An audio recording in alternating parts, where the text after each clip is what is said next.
Hi, my name is Mark McDonald, and I'm standing here in Burke, Virginia, where 40 years ago, a young woman who lived in these townhouses right behind me discovered that she was the object of a man's sexual obsession. An obsession so strong that it led him to follow her home night after night until he found out exactly where she lived. And then he would stand outside her window in this field here and watch her undress.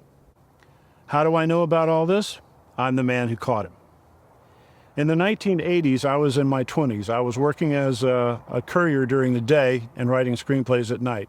My driver number was 313. I had a friend who was a Secret Service agent by the name of Dennis B.N. McCarthy, and one day Denny asked me if I could help him with the job.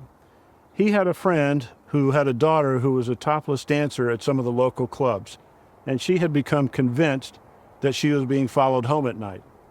Her father wanted Denny to put a tail on her and find out if that was true and her life was in any danger or if she was just imagining things.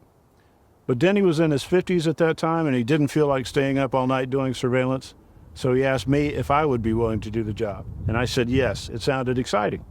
So around 2 a.m. in the morning, I followed the stalker in his car as he followed Angel in her car, all the way from Roslyn, Virginia to Burke, a distance of about 26 miles. All without being detected. Pretty impressive. I then came down this hill right behind me here and saw him and the field behind me watching her through her window. Now, in reality, I had the presence of mind to get the license plate number of the stalker's car. And I passed that information along to Denny, and that was the end of the story. He never bothered her again. But a couple of years ago, I started to wonder, what would have happened if I hadn't got that number? What if I panicked or I just forgot to do it? What would have happened if the stalker had learned my identity? And then I realized that this exciting job that I thought was going to be so much fun could have resulted in my own death or the young lady's.